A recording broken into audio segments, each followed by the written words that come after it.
Okay, welcome back for episode 2 of the DB3 Build series. In the first episode, remember, we built the base of the unit, which is here, and it's all waiting to go. So in this video, what we're going to do is start building the upper head and connect this base in with the upper head. Okay, so let's get cracking. First of all, we're going to find part 001 in the set, which is the main chassis, or the base chassis if you like, of the upper head, and it's printed at 60% fill. These things take a little bit of time to print, so you have to be a little bit patient in that. I reckon it probably take you, it depends very much on your printer, but if you're printing everything at the fill rates I say, then it's probably going to take you 4 or 5 days to print all the parts for one of these heads. If you're running something like a bamboo printer, you might actually manage to do it in considerably less time, but it takes me 4 or 5 days to get these things out. Anyway, let's crack on. So nothing terrible has changed here. We're still using the same large bearing, okay, in the base. And I've said it before, I'll say it again, quite often with the prints, if it depends on your bed leveling, how much spread you get on that first layer, okay. So this will have been printed that way down. There may be a little bit of spread around that bearing seat there, so you may find that if the bearing doesn't go in, or it's difficult to get in, that you might need to just have a check on that and scrape away with a razor blade the first layer there, just to make it easier to seat the bearing. So we simply turn the part like that. The bearing should go into here, and it should be a snug fit. It shouldn't be a loose fit, but you do have to be able to get it in.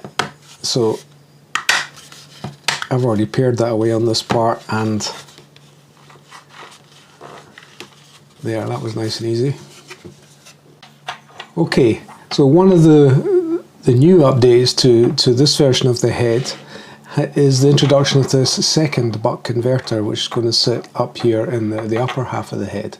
We already have one in here, which takes our PoE and drops it down to 7.5 volts. What this one does is it takes the 14 volts from your DTAP battery port or other power supply coming in here, which is passed up through these cables, and it's going to come up through this and end up in this buck converter, and then we're going to drop it down once again, whatever the voltage is coming in, we're going to drop it down. We assume 14 volts, and it's going to drop it down to 7.5 volts, and that's going to tie up with this other 7.5 jack, which goes into the auxiliary port in the mainboard. Now, the whole purpose of this is to allow you to power the whole head with a V-mount battery. And why would you want to do that? Well, generally, specifically if you're doing a lot of live recording or stage recording, and very much specifically if you are using the system as purely Wi-Fi, you're going to want to make sure that you have enough power, because you can't go switching batteries easily on stage during a live performance. So the logical thing to do there then is to not rely on the NP style batteries, which might give you an hour or two maximum, but put on a nice big V-mount battery, which will get you through just about any performance. Now the V-mount batteries as well don't just have to power the head, they can also be used to power your camera system for a good length of time as well. So the idea being then that you would plug your V-mount battery in here in the base. Its power is going to come up. We have to drop it down to 7.5 volts with this buck converter. And then this is plugged up into the mainboard. So at this end as well, we have the output for that. Now, the output goes on the inside of the buck converter, because we want still to have 14 volts coming out of this DTAP here, and this DTAP is going to sit with the positive on this side of the head, the back side, and the cable coming out this way. You'll find that there's a port here for it to come through, And so that port is just going to drop down in there like so, and it should just drop in like that. So what we're going to get out here is 14 volts directly from this D-tap down here, and that's going to maintain the 14 volts here. And it's only for the power coming through the buck converter, in other words the output from the buck converter, that's dropped down to 7.5 volts. Hope that makes perfect sense. Now if you decided, if you need, that's great if you need 14 volts to your camera system, but what if you only need 12 volts? Well, I will be supplying this buck converter configured for 14 volts. But if your camera system requires a different voltage, you can still plug that different voltage in down here using the D-tap, but you will have to configure this buck converter because the voltage output is completely dependent on the voltage that's coming in. So if I've configured it for 14 volts, I get 7.5 out of here, but if you plug 12 volts in here, you're going to get less than 7.5 out of here. And you can configure these, and the way to do that is to plug your power in here and then check the power coming out of your buck converter before it goes to the head, and there's a small screw just there, the small silver screw. Turning that in a clockwise direction will reduce the voltage coming out of here, but turning it in a anti-clockwise direction will increase the voltage coming out of here. So it is quite possible for you to add a 12 volt power supply down here at this D-tap from whatever, could be a transformer power supply, and just tune this little board with that little screw to ensure that you get 7.5 volts out here. Whatever you do, do not let it go above 7.5 volts, okay? If it's more than 7.5 volts, then you will fry the ESP32 and all the components on the upper head. So I supply, as I say, this buck converter configured for 14 volts, but if you plug anything other than a D-tap in here, you will need to adjust this buck converter to ensure that only 7.5 volts comes out of here. I've laboured that point more than enough already. It's just a living fear that people will not quite understand and blow their systems up before they even get started. So the next stage, if we put this aside at the moment, is to look at this assembly here. Now this fits in like so.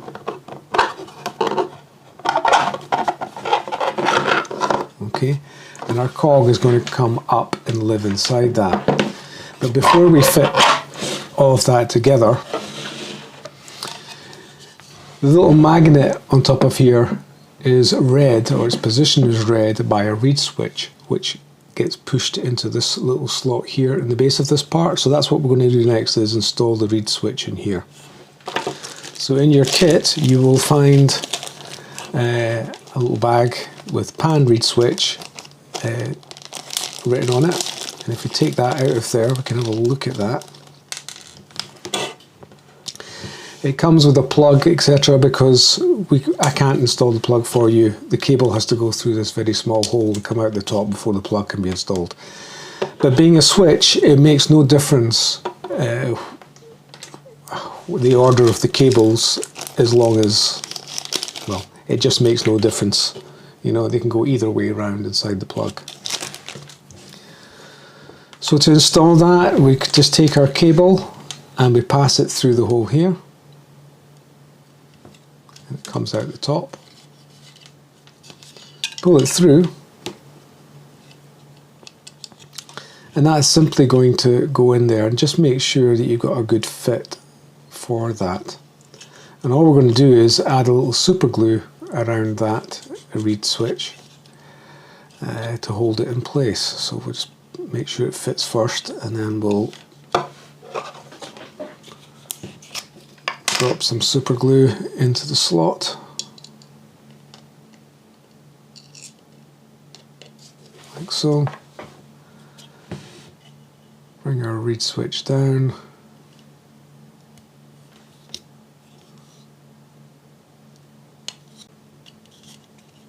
Okay, now on the top, this bearing here with the 12mm bore goes into here. So make sure you've cleaned out that. And then again, this bearing should just be a press fit into here. But once again, if you're struggling, which I am a bit in the moment, you can take a razor blade and just run around there and make sure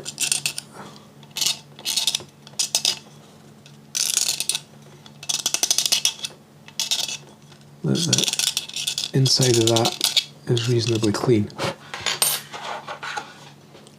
Now our bearing should go in.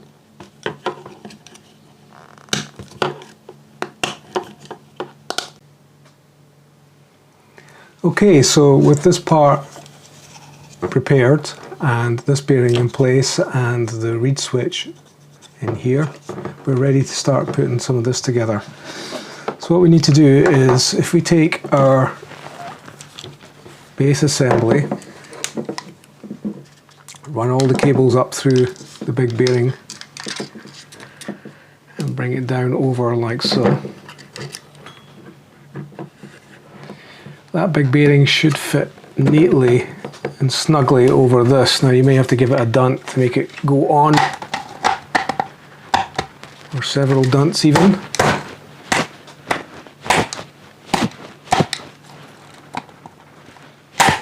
Like so. And you find that now it does connect with the pan stops.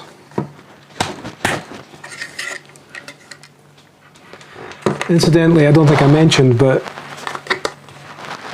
the partner to the pan stop that we put in the top of the base unit here goes here in the top of this part. And I've screwed that in there already. Okay, and it's just a couple of millimeters proud, and that's so that this can't turn further than about 390 degrees, sorry, 350 degrees or thereabouts, to prevent the wires from becoming tangled and pulling out. So once we have that in place, don't forget at this stage, as I have before, twice, to put your GT2 200mm GT2 timing belt over the cables at this step. Oh, you'll find you've assembled everything, you've no timing belt. So we just run that over the top of these cables and down and around our gear, and it should just be in like so. Okay. So now that we have all that in place, we can now take this part and we can run all our cables up through the second bearing in this part.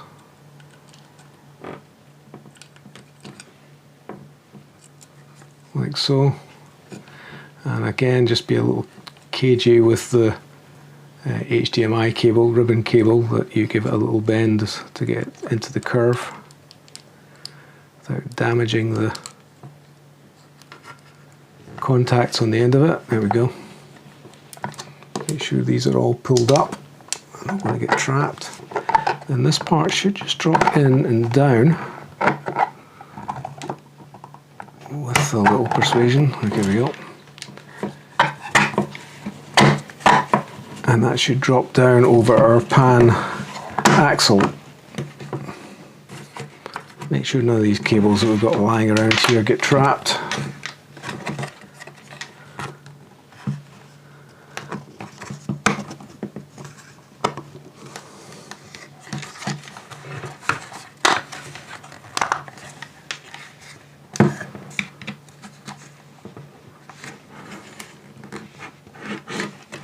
Also make sure it's hard down against the, there we go, hard down against the base plate all the way around. Check this edge here along here, that is into its slot at the bottom underneath there. That's it all down flat.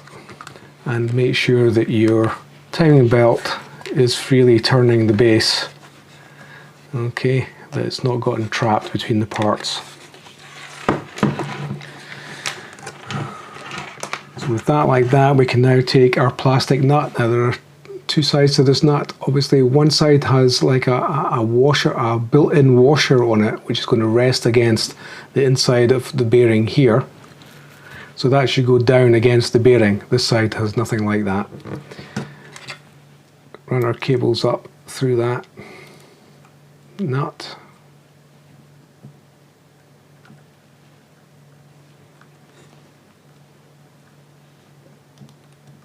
There we go. And we can bring that nut down.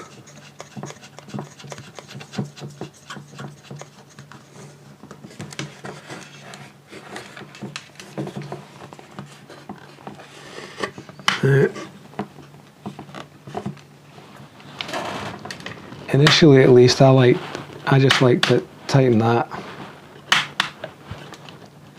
That's actually forcing that bearing into its seat a little bit more. Then I like to back it up and then tighten it again.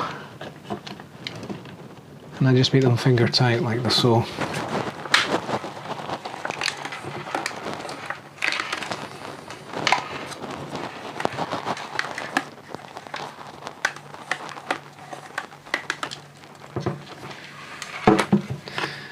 And if it's a bit too tight to turn, just loosen that off slightly.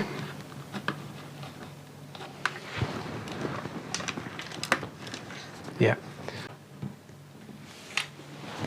On to the next step. Okay, so the next thing we're going to do is deal with our SDI, coaxial SDI cable pass-through. Now that's going to come across to here, come down this little chute in the cut here, and we're going to bring it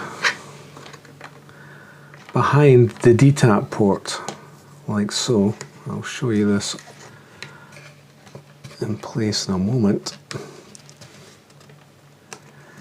but it has to go straight down because we've got our tilt motor is going to rest over the top of all of this, so this cable has to be all the way down at that end. I'm just going to tuck this cable in.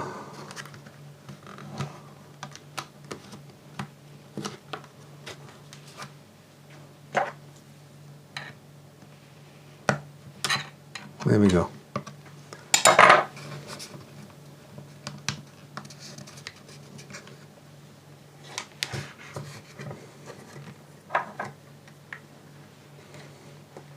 Get everything else out the way just now so you can see what's going on.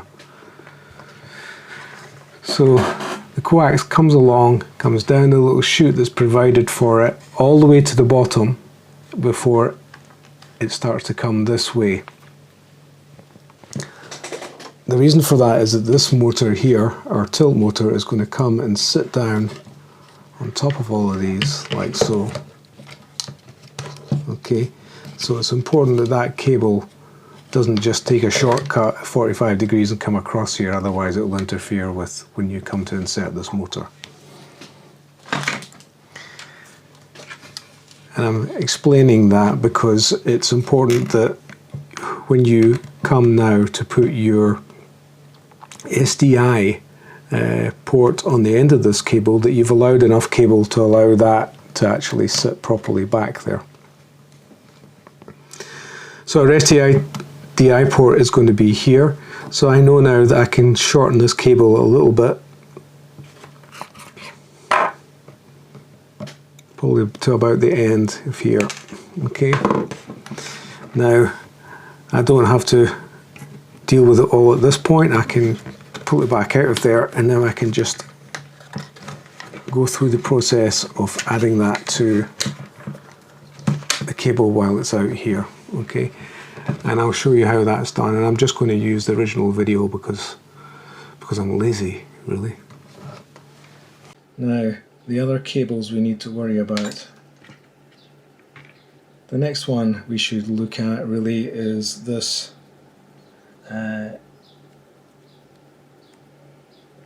coaxial cable. for that, we take another one of these. Okay, take the screw and the washer and the earth plate away. And this small black part here, okay,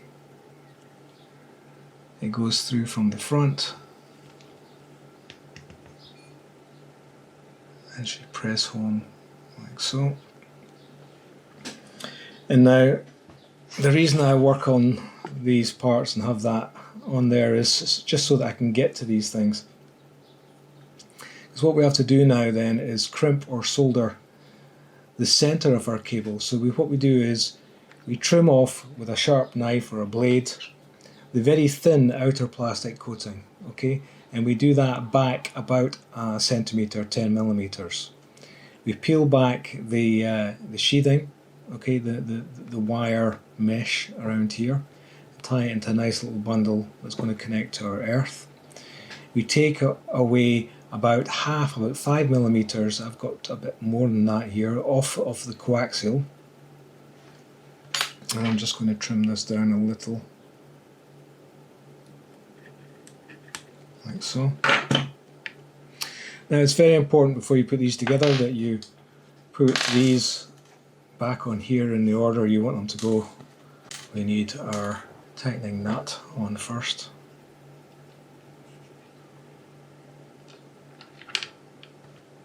Then our grip washer.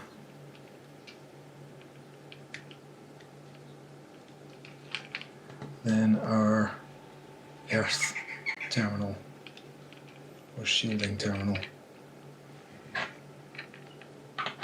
Now I like to put some heat shrink tube on there, so again that needs to go on now before we actually connect anything. So I'll take a bit of heat shrink. In fact, that looks a bit too wide for me. A piece of heat shrink. I will supply some heat shrink in the kit. So I'm going to take this bit and maybe, I don't know, 10-15 millimeters of heat shrink. I'm going to run that on.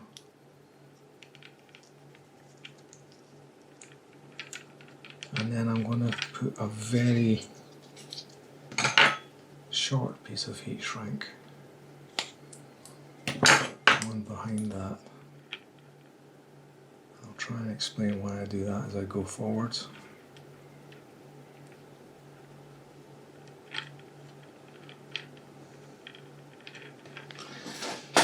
Heat up the soldering bolt while we talk.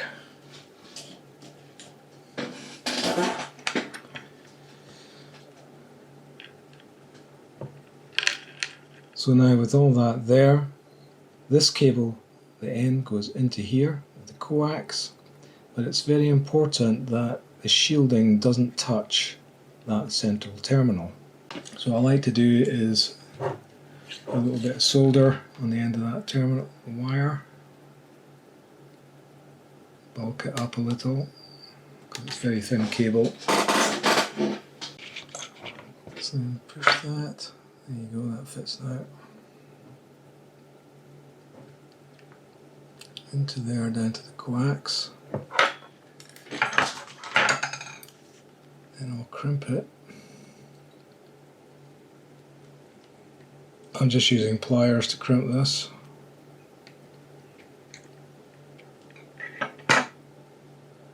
And what I'm going to do next is just run a bit of solder onto there. Solder doesn't always stick to the center terminal very well.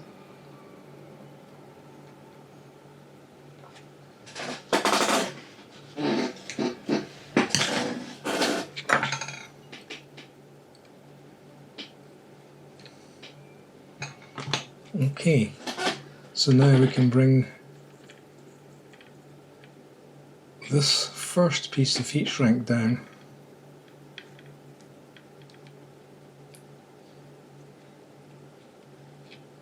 Over these faces. And you can see what this heat shrink is going to do is stop this strands of the shielding from reaching that center terminal. I'm just paranoid about build these things in and find the problems later.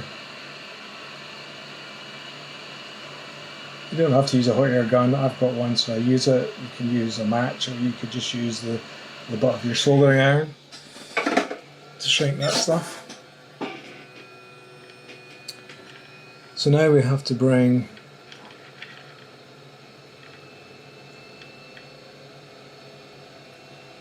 this down. Keep it up the way.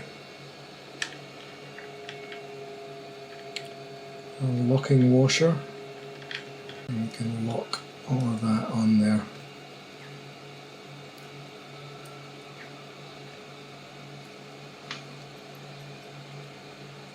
Push that off to one side.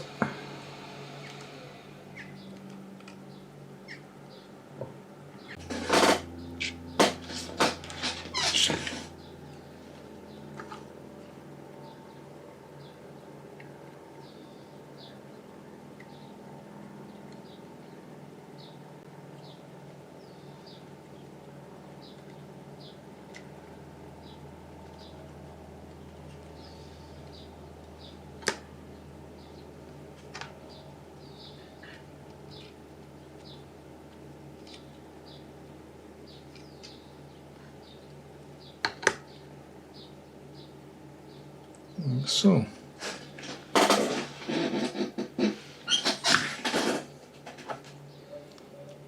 Now we can bring this up.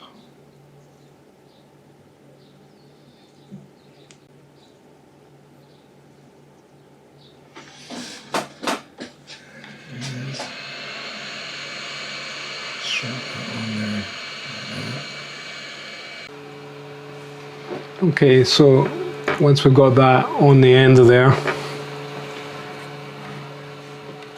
we can lead that cable back down again.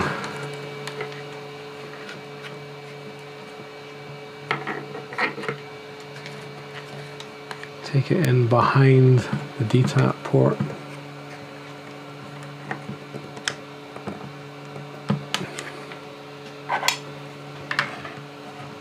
Press it down behind that. You can see that it's going to fit in.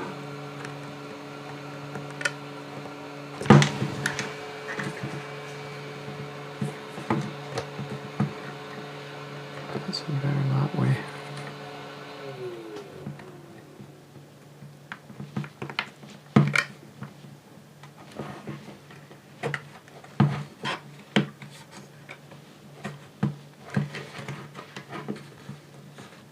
So once you're certain you know how it's going to fit, we can add a little bit of super glue.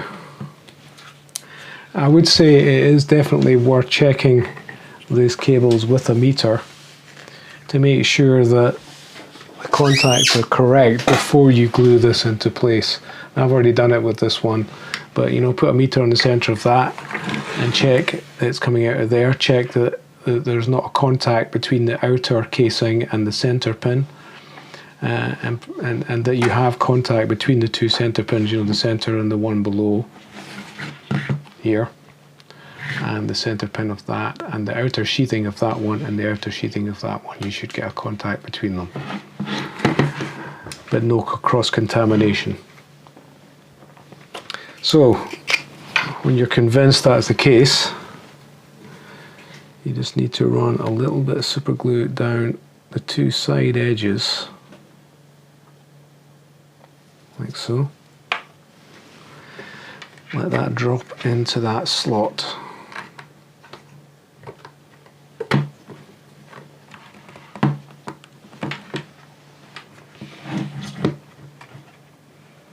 Make sure it's all the way down.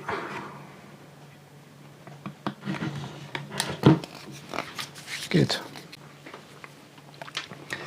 So the next thing I'm going to do is install this 7.5 volt barrel jack into this hole here beside the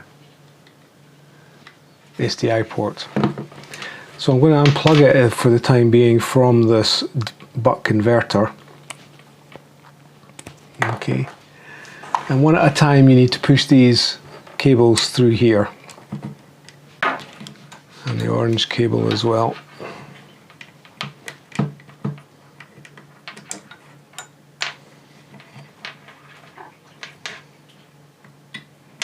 Okay, and then we can fit that then into that hole with a little bit of super glue. It will go in. Make sure it fits properly.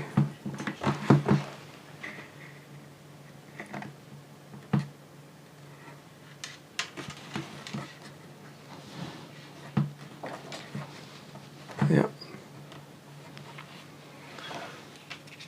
I'm going to put a little bit of super glue on there, just around that top edge before I push it all the way home. Go.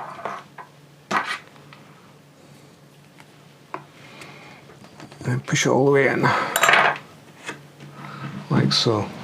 Okay, so that's our barrel bolt, and that can be used in a number of ways. It can power the upper head, or it can power the a 7.5 volt dummy battery. So it can work as an input to power the upper part of the head with 7.5 volts, only 7.5 volts.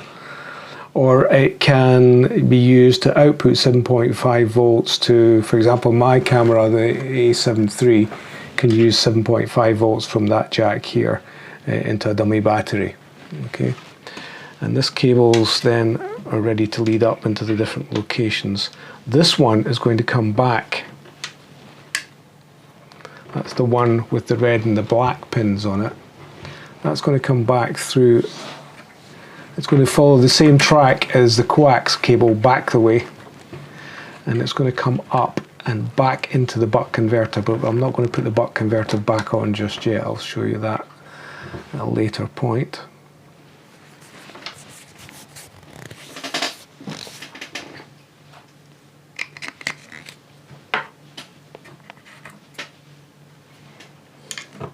Take that out of the way just now. So let's then look at installing our pan motor, our NEMA 17 motor into this area here and connecting the belt. So we take our pretty stock 38mm deep NEMA 17, okay, and there are two cogs in the kit, one for the NEMA 17, which is a 5mm bore, and one for the NEMA 11, which is a 6mm bore. Okay, so that cog just goes on here, and it goes this way around like so. And if we look at how close that is, it needs to be pretty close to the base of the motor. Okay, just maybe no more than a couple of millimeters, probably only 1.5 millimeters off the base, how I usually judge it. And we'll just tighten that on there. Okay, now in your kit you will get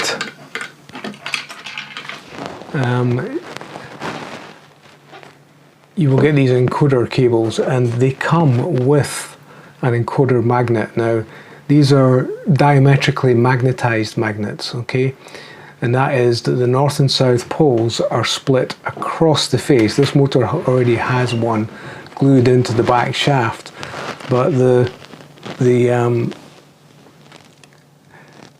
if you were to split north and south on a conventional magnet, one side would be north, the other side would be south. On a diametrically magnetized magnet, which is what you need for the encoders, that is split across the face, so one half of that face is north and the other half is south. So don't mix these up with your the magnets we used for the reed switches, which are just standard ones. They have to be diametrically magnetized magnets for these encoders to be able to read them, okay? And they will read the position of the stepper very accurately down the I2C port. So as I say, I've already glued my one in here. I just take a tiny little dab of super glue on the back of the magnet, then drop it in and maneuver it into place, keep it center as possible, and it's in there. So once we have our motor prepared with our cog on it, we should just be able to drop that motor in here and over the top of our timing cable, which is just lying there waiting, and then let it sit down. Now,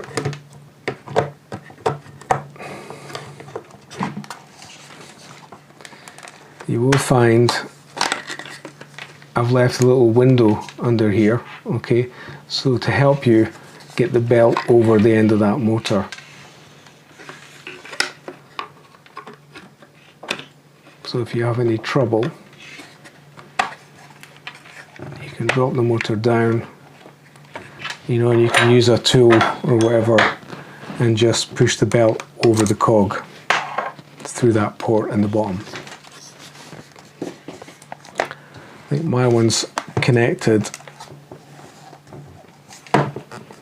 pretty well first time, which is unusual. We've got our motor in place. If we pay a bit more attention to this buck converter again, one of the cables coming up from the base is marked DTAP 14 volt. What we need to do is, on the inside of this buck converter, if we unplug that, the black and the red, you find that you've got an empty port on those, okay? So we're going to plug this cable into those empty ports on those. Now, the way I always work with these cables is one of them, if they're carrying power, one of them has a white line on it and the other one doesn't. The one with the white line is always positive in my builds, not on every build, on my build. Okay, so what we can do is take the one with the white, being careful, and plug that into the red for the positive.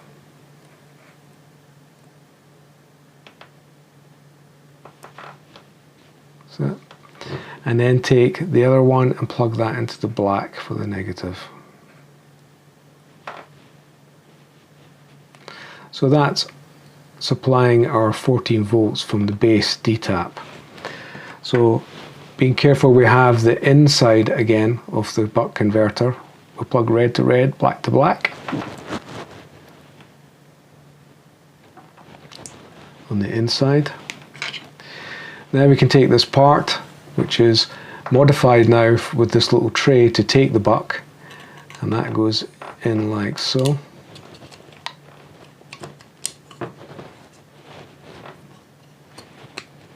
With a bit of care, it should just slide along like that. Okay, and then that can now just drop down over the top of our motor. We can just tidy these cables a little.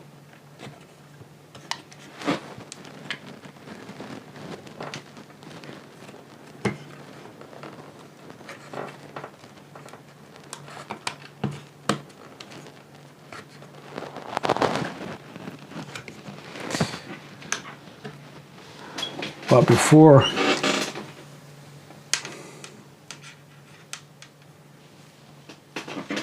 okay, but don't screw this in place at the moment because we still have our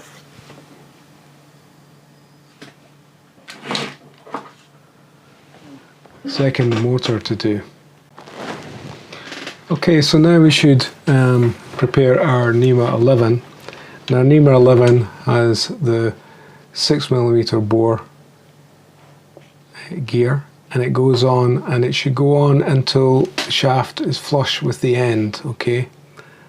And the orientation is with the gear away from the face of the motor, like so. Once we've got that on there,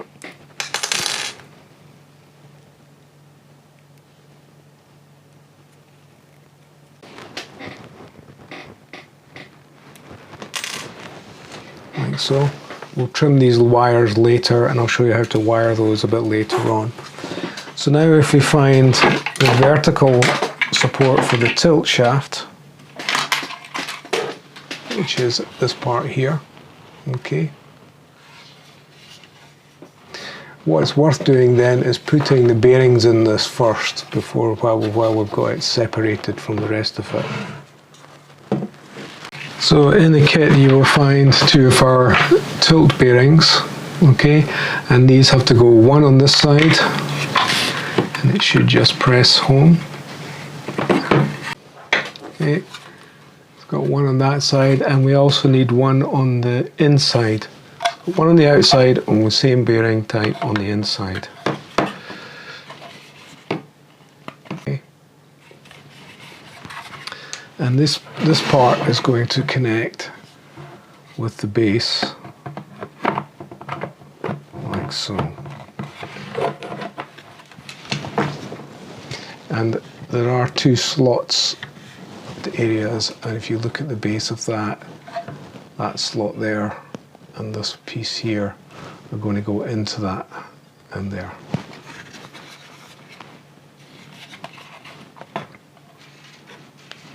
Make sure these cables don't get trapped.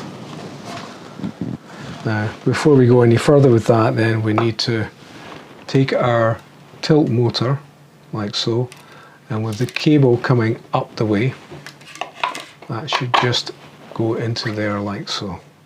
Okay, and stop. We'll take that off at the moment. Tilt motor goes in like so.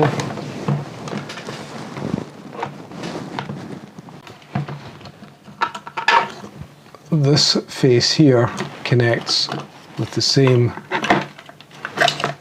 on the inside of here, okay?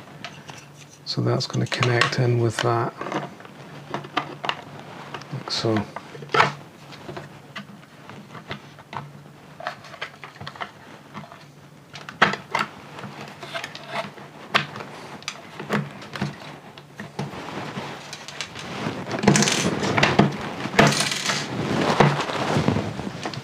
That's that. So in the kit you will find a number of these 30mm low profile bolts, and if we turn the head over,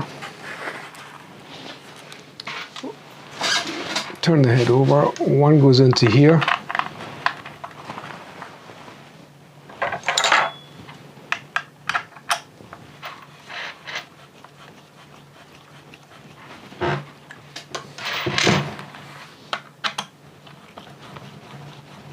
another 30mm bolt goes into this hole here,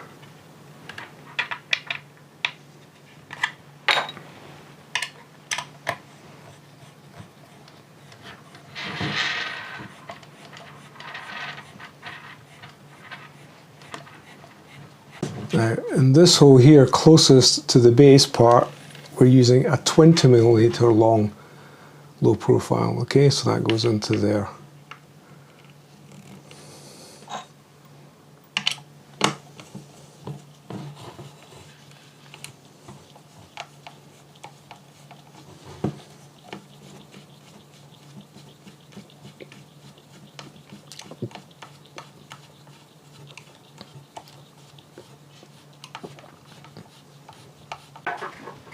Now we can take these two cables that are attached to here, okay, and they come up and come through this first window.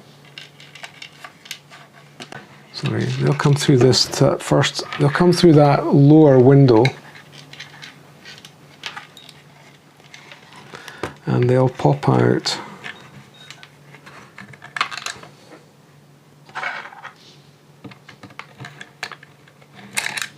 here on the top.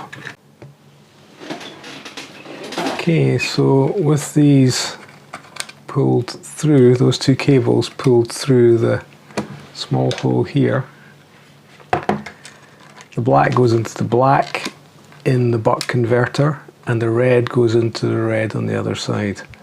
Now, you may find you have to push that buck out a bit to get these in. Yeah, I'm going to have to take that buck.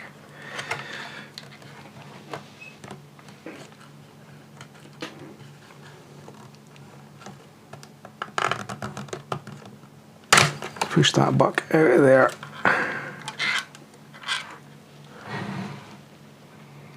plug in my red cable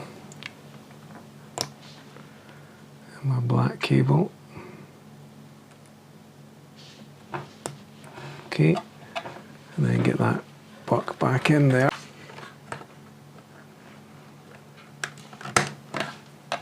Yeah, I might modify that part to make that a bit easier to come and go in and out of there to get that in.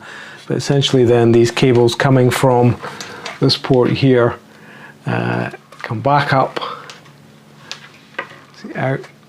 So they're coming back up out through the first hole in the back here and into the buck converter, and that's the output. So these cables are being served with 7.5 volts from that buck converter, assuming you have 14 volts coming in.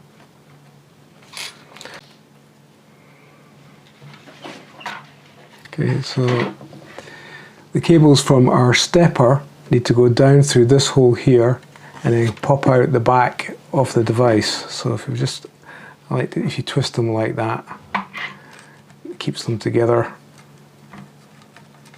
makes it easy for them to push through.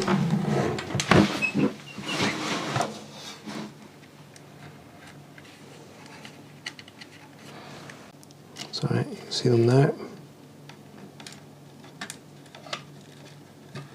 Pull them all out on this side, and we'll trim these and put in a plug on them shortly. On this side, it will just lead these into that little slot along there. That's meant to just keep these tidy.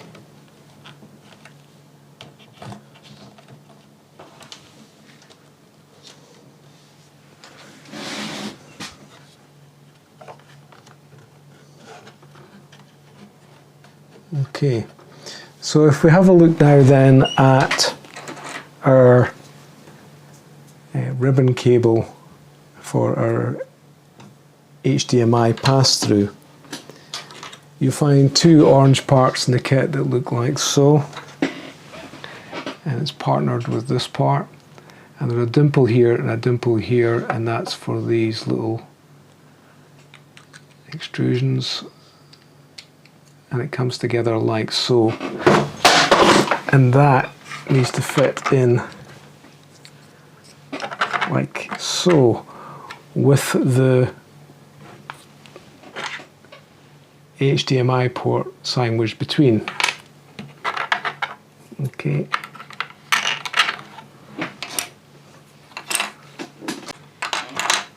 So what we do first is we take our HDMI port,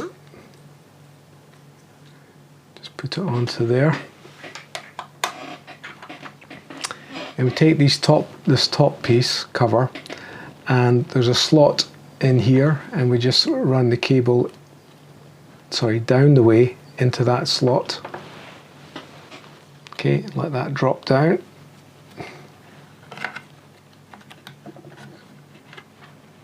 Like so.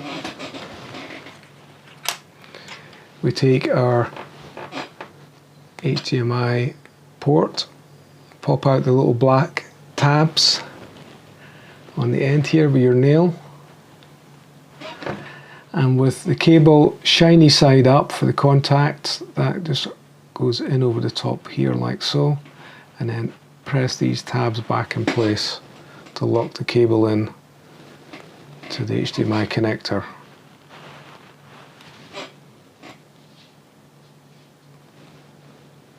Okay, now we can take this part here this way around. That port then sits inside that tray. Then we bring this top piece up and over, and that locks the HDMI port in place between the two parts. Okay, and that whole assembly will go down into here.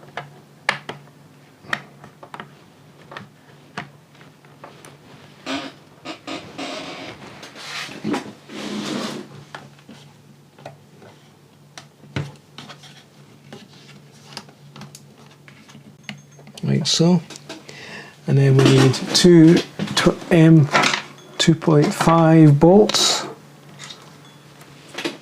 this style here, again 20 millimeters long,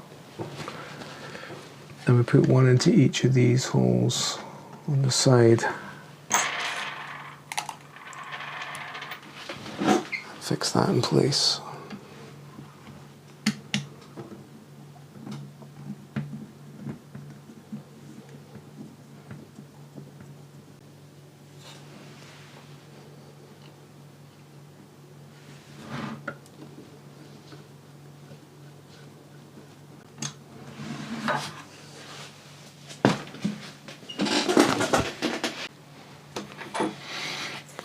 Other cables we need to add, we have our small shutter release jack for controlling the camera shutter or record and play, and that fits into this hole here, and our power switch is going to go into this square hole here. So what you want to do is just add a little super glue to that hole. Not much, just a touch. Push your cable all the way through.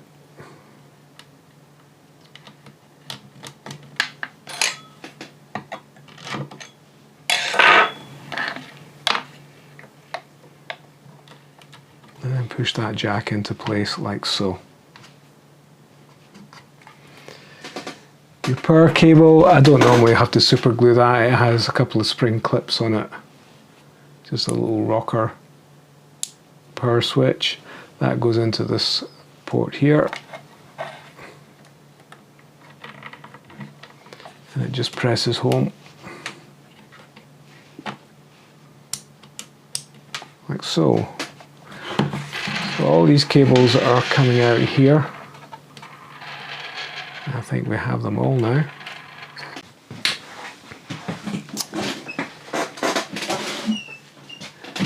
So the only other small addition that has been added is, I found that sometimes, you know, we use a screw like this, and this screw goes into a port on the end of here.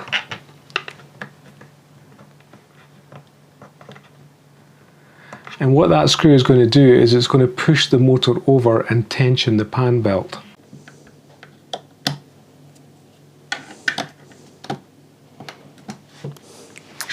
So we also need two 30mm bolts to go through here. And these just lock that plate down.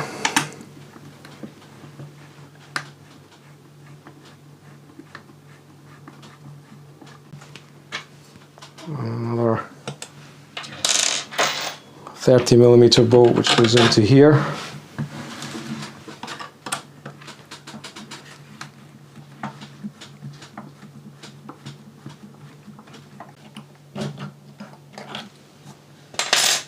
So one of the changes, we have this flat plate now, and this helps just spread the load. When this screw goes in, it pushes the motor back and tensions the belt underneath, okay?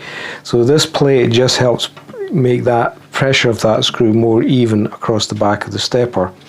So you can simply just run that in like so, take it all the way down to the bottom, and then we can start tightening up this screw.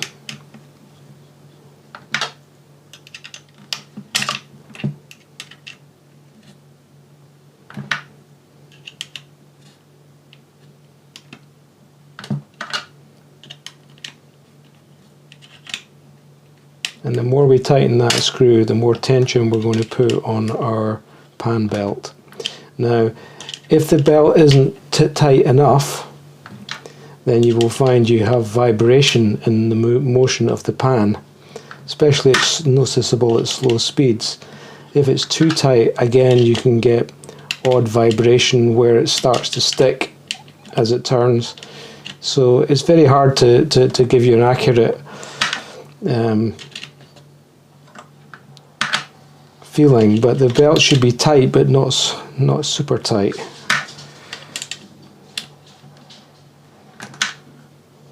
Not very helpful, I know.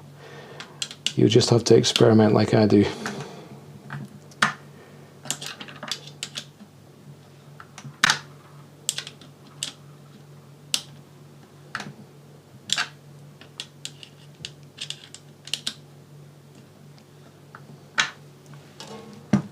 Okay. And you can check underneath through that window.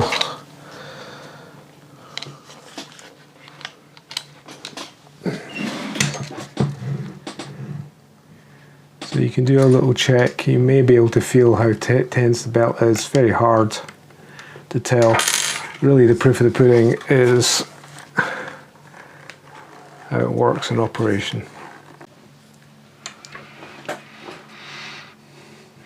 Okay, so our head looks like this at the moment. So we've got all our cables coming through here. Now, the cable from your tilt stepper, okay, it will come, these steppers with the NEMA 11, that is, with the 5-to-1 gearbox, they have the type of cable which is attached to the actual motor. So what I've provided in the kit is just a plug and some crimps for you to put on yourself. Now, if you check out the order that you're looking for in that, using the steppers on line steppers, we're running red, blue, black, green, red, blue, black, green. Okay.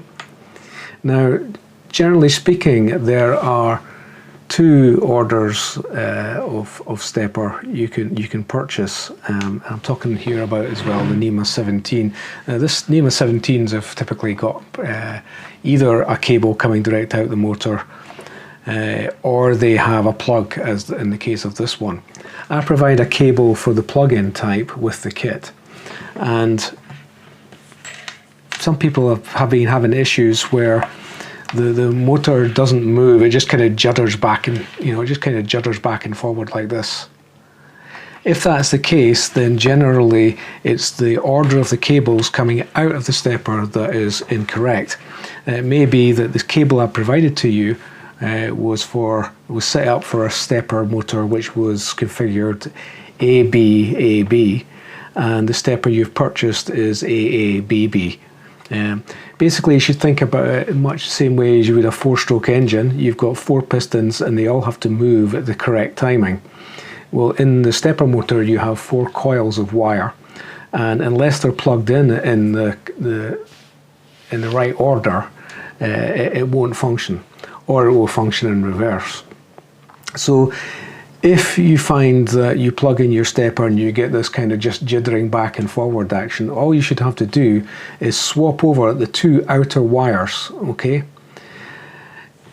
And when you do that on this side, on the plug that goes into your main board, so just swap over the 2 outer wires and your stepper should work normally. That's the only difference between the formats. If you find that it's working but the motor is turning in reverse of the direction you require, or from the default version, then you simply take all these crimps out and reverse all the cables so that they run in the opposite direction, and that will cause the stepper to run. Now, you shouldn't worry too much about getting these things in the wrong order. Nothing will get broken if you put these cables in the wrong way around. It's just that your stepper won't function as expected. Now, another big change before I revert back to the original video here is if we look inside here, the belt tensioner for the belt that's going to run up in here for our tilt, okay? Now, originally I had that molded, the slot for that molded in here as part of this part. But what I was finding was that because we're only printing this 30–40% fill, and we're tightening that the belt tensioner into that plastic, it was actually starting to compress the fill in the plastic, leading you to unpredictable results eventually with that. So I've revised that now, and instead of molding it in here, what I've done is I've printed this part here. Now, this is 100% fill, it's in your small parts, and so that won't compress nearly as easily as the last one. And it comes as before. You'll find a small block with a brass insert in it like this in the kit, and that brass insert is going to sit inside there, and your tilt belt tensioner is going to be screwed into there and tighten against that block. So the first thing we need to do then is position that block in here, and it should position quite easily, and just make sure it fits in like that. And when you're happy that that's fitting in properly, take it out again, add some super glue into that position and super glue that block into place here. And I'll do that just now and we can carry on from there.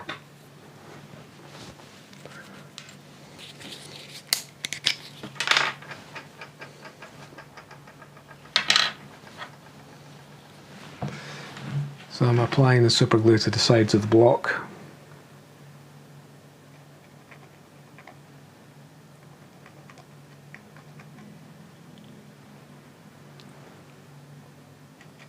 Like so. And you can also add some around this bottom edge. Okay, try not to get any inside there where the small block's going to go. And then that should just go into there, like so. Be pressed down in place. And I would definitely leave that to dry before you try and fit this block inside. But we'll get to that again in a second.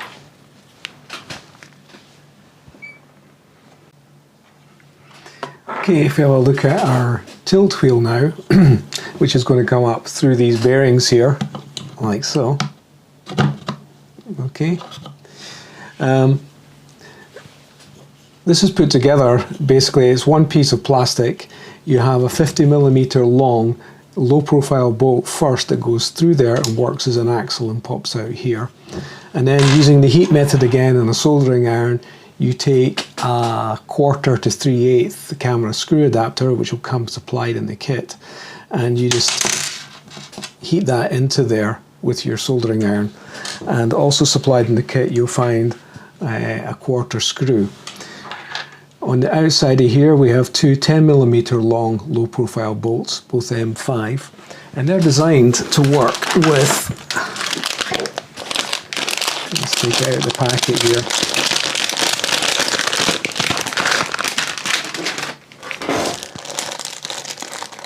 This style of Swiss clamp, okay, which has a lever arm on one end and a tightening screw on the other. And if you notice the cutouts here in the top of that, so what happens is this one has a 1/4 screw in it already. I'll take that out.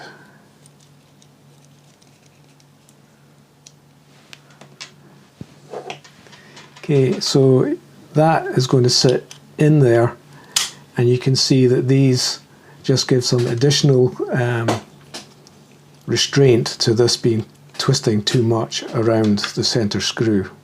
And then your 1/4 screw is going to go on the top of that and screw down, and that's going to be kept in place. So we'll take that apart just now because we're not quite ready for it yet. So what happens is we put that up through here. We have our cog, again with a small 6mm standard magnet in there, not a encoder magnet, just a standard magnet in there. And that has keyways on the back that match the keyways on this part. So, you know, it's going to sit down like so. So that's going to come up through the center of here first. And then our cog is going to go on, spin down a little bit and just turn on. Okay. And we want the magnet to be in roughly that position as a start point.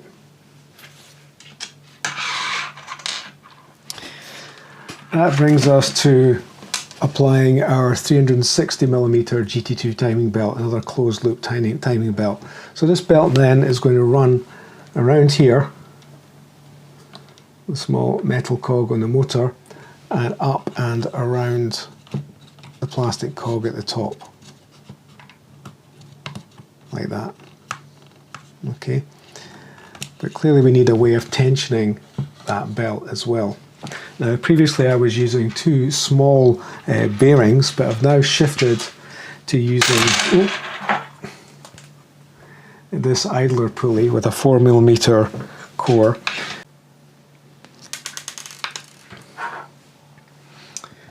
Okay, so it can be fiddly getting that block in, but if you just turn the screw onto it like that, put it underneath and then push it in, it should slide home like so. It'll move back and forward for us. Take that screw out again.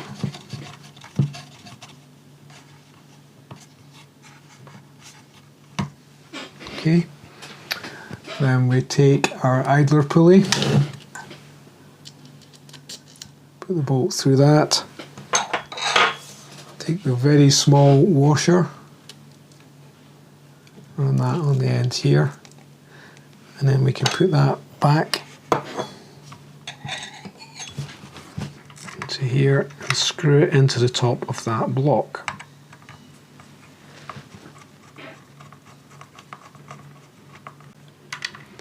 Now then, don't over tighten it just yet until you get your belt round. So now we take our timing belt, it can go around here. Probably better to put it around the lower one first. Keep your cables out of the way.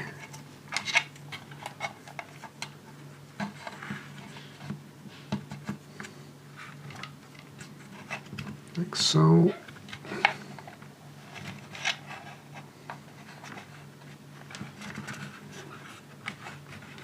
Bring it around the plastic one.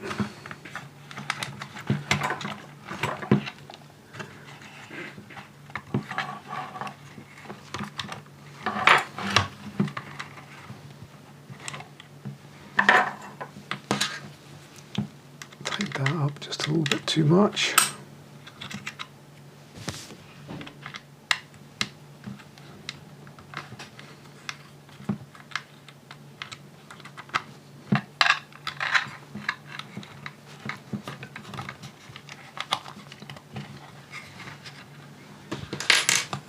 You might find it easier to remove that plastic pulley, get it to go right into the tensioner first.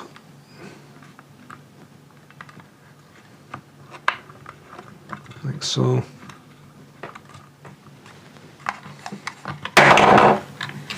There we go. So there we go. It can be a little bit of a fight to get that one to get down into position. But once it's there, now we can find that we can, there's actually fairly good tension on that even without the adjustment. So now we can tighten this one up.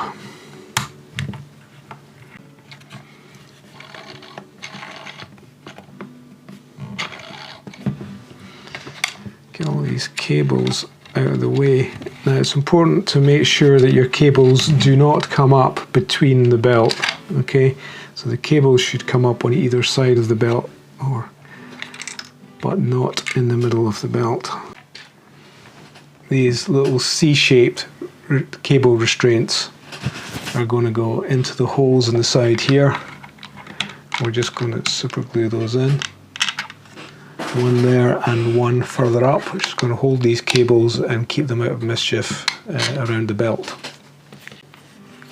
So the big change here is that we're now using a pulley here, and that the support for that pulley is now 100% filled block which you super glue in place.